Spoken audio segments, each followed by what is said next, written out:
আসসালামু আলাইকুম রহমতুল্লাহ। বাংলাদেশ জামায়াত ইসলামী লালপুর উপজেলা শাখা কর্তৃক আয়োজিত আজকের এই বিশাল গণ মিছিল পরবর্তী সমাবেশে উপস্থিত আছেন গণমানুষের সংগঠন বাংলাদেশ জামায়াত ইসলামী নাটোর জেলা শাখার সংগ্রামী আমির জননেতা ডক্টর মীর নুরুল ইসলাম।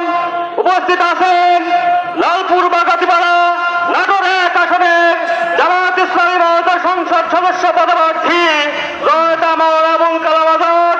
উপস্থিত নেতৃবৃন্দ, ইসলামী ছাত্র শিবিরের প্রিয় ভাইয়েরা, আমার সামনে তৌহিদ জনতা, আসসালামু আলাইকুম রহমতুল্লাহ।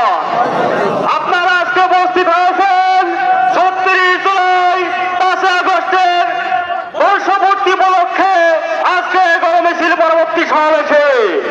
আমরা লক্ষ্য করেছি ২০০৬ সালে ২৮ অক্টোবর লগিবৈঠক তাণ্ডব চালিয়ে আওয়ামী হায়না ২০০৯ সালের নির্বাচনের মধ্য দিয়ে ক্ষমতায় আসার পরে ১৩ সালের সপ্তাহ গণহত্যা চালিয়েছিল। ২০১৪ সালে একক নির্বাচন করেছিল। ২০১৮ সালে নির্বাচন করেছিল রাতের অন্ধকারে। ২০২৪ সালে দামি নির্বাচন করে বাংলাদেশের মানুষের ভোটাধিকার ভুলণ্ঠিত করেছে। বাংলাদেশের মানুষের রাজনৈতিক অধিকার ভুলণ্ঠিত করেছে।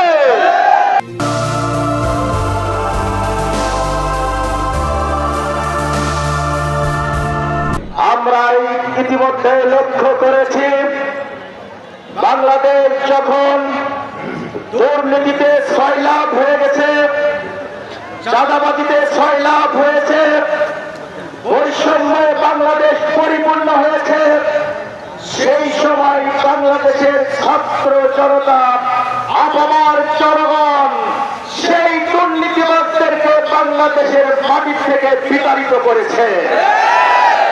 কিন্তু দুঃখের বিষয় হলো, এই বিজয় ১ বছর পার হয়ে বাংলাদেশের মাটি থেকে এখন পর্যন্ত দুর্নীতিবাজ চালাক মুক্ত বাংলাদেশ এখনো প্রতিষ্ঠিত হয়